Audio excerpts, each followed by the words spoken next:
Hello, let's talk about the Empire of Gold. Actually, let's, in general, talk about the entire Dvbd trilogy, of which this is number 3. I have read God damn it. I've read The Kingdom of Copper, the City of Gold, also in the trilogy, the City of Gold coming first. And the Kingdom of Copper second, and then this 2020's The Empire of Gold. So as a third book in a trilogy, it does have that thing of kind of getting taken over by the plot. What is the plot? The plot of the general series is that an 18th century con artist girl, Nari, of uncertain parentage, is pulled into a world of clashing ideologies and religions and magical creatures. She has these abilities of magical abilities, some of which are healing, some of which are just sort of being able to kind of just, healing, knowing what's going on in a person's body. And she gets pulled into this world where, will she be the one who is going to bring to peace to this all? How is she going to square it with the hunky djinn Dara? That's who she accidentally summons and takes her to this world, who is a thousands of year old brooding creature who's called by the Scourge by his victims and hailed as a hero by his own people, and or Ali, who is the hunky idealistic deeply religious pious prince Ali, whose father is the absolute despotic ruler of the magical city of Dvbd. And he was also a part of the family that deposed the Nahids, magic healers whose surviving daughter, Manzea, plots to retake the city by any means necessary. And one of those means is Dara. So, it does a good job of kind of painting a world that is ensnared and controlled by the deep history of hatred and differences, that by the end, and maybe it's such a good job that it's hard for you to kind of go like, as I'm reading along and getting like closer and closer to the end of the Empire of Gold, like how are they gonna do this? How are they gonna fix this? And Ali and Nahira both get major power-ups. They've been more kind of limited in their scope. Dara had always been quite powerful. Actually, he also even gets a power-up in this book, in the Empire of Gold. So it was like, I was kind of worried, like, okay, are we going to overcome all this kind of gnarly kind of differences between people, very kind of reflective of when you think of the Middle East, what is there? Like, this is stuff that's going to take generations upon generations. So, I mean, the good news about that here is that, like, yes, a battle is won, but the overall war is still there to be fought.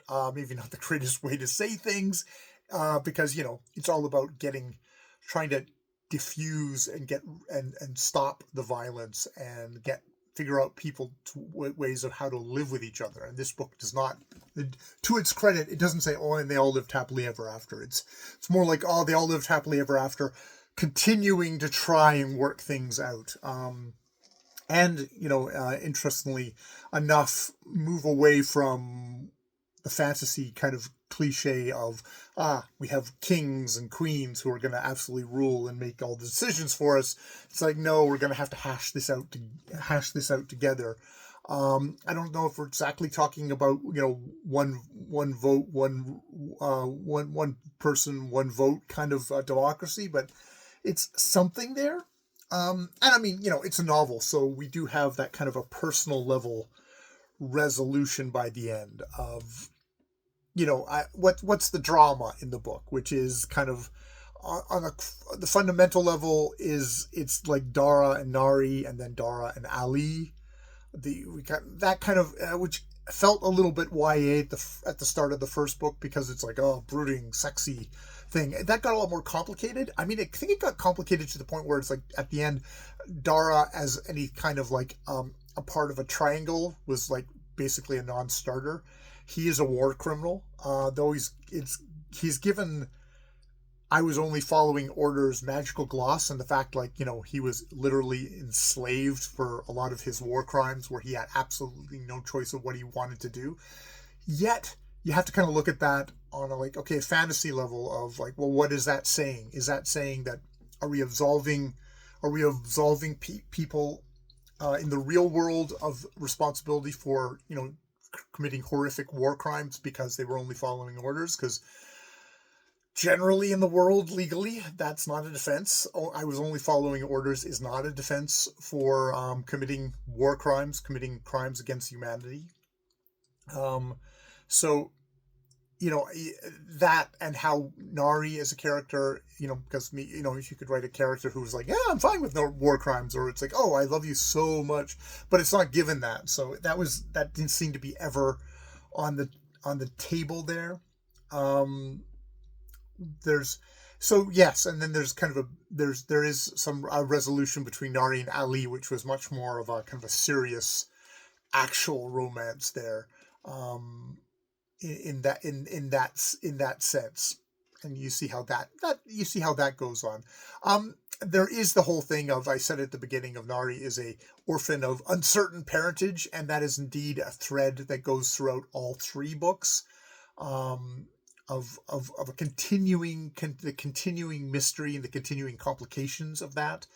I don't know if that was particularly, that felt very plotty to me. That felt less emotional kind of context. Like when there was a twist on the twist, it was like, yeah, I don't know if the second twist I didn't really care about, and the first twist was so blindingly obvious it wasn't a twist, kind of thing. I don't know.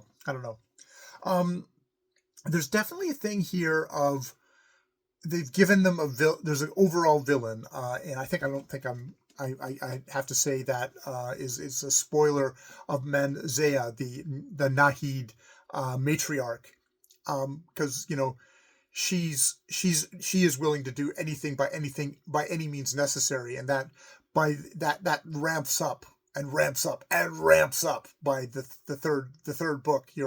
We're sort of at a level of, okay, well, you're just evil, so we can defeat you, and that can be a resolution to the book, which is maybe good for plot reasons again for the book, but I don't know. It seems to portray the kind of the more complexities that we were going throughout the book of, like, there's people on all different sides, and there's kind of a structural thing of, like, people who still would like to live in peace can't, just because of how things have fallen and locked up, and how there's outside forces, magical in this case, that are pushing their own agendas for their own purposes, which has very much contemporary feel, with contemporary feel with how things are working in this fantasy world. I was also thinking of the fact that this is a fantasy world which is set, like, in the real world. Israel has not been started yet, so there's maybe a reason why it was set in this time, just because I can see Chakraborty going, I want to kind of explore some of these ideas, but if I can set it in a time before Israel, that would be a good idea, because it would just inflame things up, and I think that was a wise decision, even though I'm kind of leery of how it handles things by the end. So yeah, overall, I did enjoy this series. I read all through all three. Nari still, I mean, my complaint after the first book was she felt a little bit passive. By the end, she's doing a lot more, and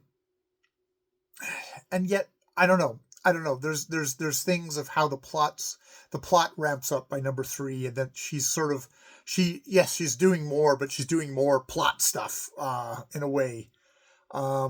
She does get to make decisions about what she wants to do with her life, which is good, I guess. Well, I don't guess, but that's good. I don't know. It's one of these series that I think I'm gonna come back to it, a couple years later and go, what happened in it? I'll have to watch this video and try and parse my carefully coded words on how I felt about it.